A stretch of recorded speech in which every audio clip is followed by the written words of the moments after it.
राहुल गांधींनी केलेले मतचोरीचे आरोप आणि बिहारमध्ये चालू झालेली SIR यावरून सर्वच विरोधी पक्ष निवडणूक आयोगाच्या विरोधात एकवटले.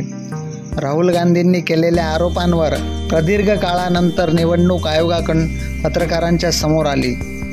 निवडणूक आयुक्त ज्ञानेश कुमार यांनी संबोधित केलेल्या पत्रकार परिषदेत राहुल गांधींचे आरोप फेटाळण्यात आले.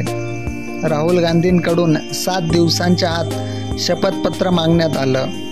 जर शपथपत्र नाही मिळालं तर सगळेच आरोप निराधार ठरवण्यात येतील असे ज्ञानेश कुमार म्हटले. मात्र या सगळ्यात ज्ञानेश कुमारांच्याच अडचणीत वाढ झालेली दिसते.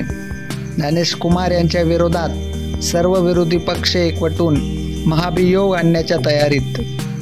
मग हा महाभियोग म्हणजे काय हे आपण समजून घेऊ. निवडणूक आयुक्त हे पद संविधानिकदृष्ट्या देशासाठी खूप महत्त्वाचे आहे. निवडणूक आयोग ही संविधानानुसार संयुक्त ठेवण्यात आलेली संस्था आहे. निवडणूक प्रक्रिया निष्पक्ष व्हावी म्हणून करण्यात आलेले. इथं निवडणूक आयोगच मॅनेज झाल्याचा आरोप राहुल गांधींकडून केला आहे. निवडणूक आयुक्तांना काढण्यासाठी लोकसभा किंवा राज्यसभेत प्रस्ताव आणावा लागतो. संविधानाच्या कलम 324(5) अंतर्गत हा प्रस्ताव मांडला जातो.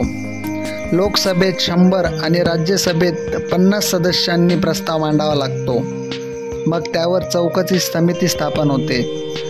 त्यानंतर 2/3 सदस्यांचा पाठिंबा लागतो. त्यानंतरच प्रस्ताव मंजूर केला जातो. नंतर राष्ट्रपतींकडे प्रस्ताव गेल्यावर राष्ट्रपती त्याच्यावर कारवाई करू शकता. शेवटी राष्ट्रपतींच्याच निर्णयानंतर निवडणूक आयुक्तांना काढलं जातं. मग इंडिया आघाडीकडे महाभियोगासाठी दोन्ही सभागृहात बहुमत नाही.